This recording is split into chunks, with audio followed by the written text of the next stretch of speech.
The Police Commissioner for the West Midlands has told Channel 4 News that the Deputy Chair of the Police Watchdog, the IPCC, was either wrong or incompetent over her handling of the Plebgate affair. The IPCC is at odds with three forces over their behaviour at a meeting with the former Government Chief Whip Andrew Mitchell last year. And tonight, West Mercia Police revealed that they'd review their inquiry in response to concerns raised by the watchdog. This from our political correspondent, Michael Crick. The Plebgate affair took a bitter new twist today with a blistering attack from a police watchdog, the Police Commissioner for the West Midlands, Bob Jones, on another police watchdog, the Independent Police Complaints Commission, the IPCC. Mr Jones said that Deborah Glass, the Deputy Chair of the IPCC, was wrong yesterday to say that West Mercia Police had two different reports on whether three Police Federation officials should face misconduct hearings, and that the first of those reports seemed to have been nobbled. There was only one report, Mr Jones says, and it was right to conclude that they shouldn't face disciplinary proceedings.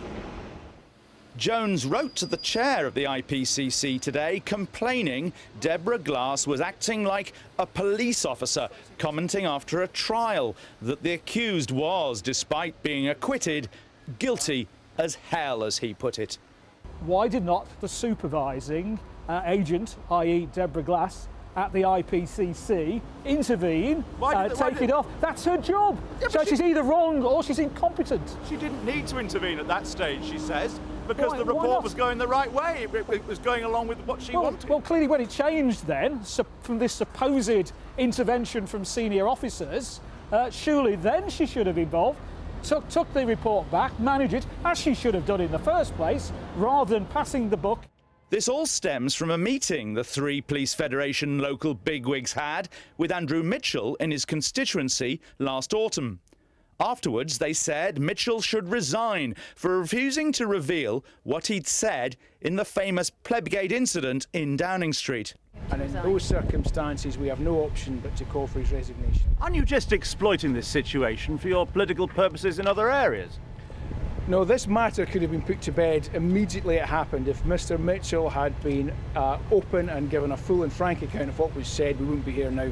But Mitchell had recorded the meeting, and the tape shows he did give a pretty frank account. But I did say, under my breath, but audibly, in frustration, I thought you lot were supposed to help us. I did say that. Last December, I confronted Ken McHale with a transcript of the audio recording of the Mitchell meeting. In the meeting, he did give a pretty full account, didn't he? A full account. And one of you actually said, "I appreciate your candour." Yes, yeah.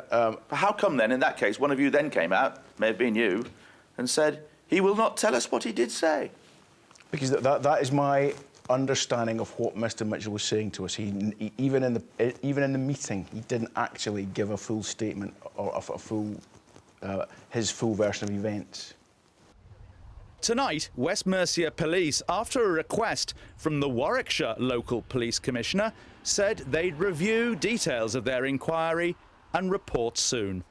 Michael Crick, Channel 4 News, Birmingham.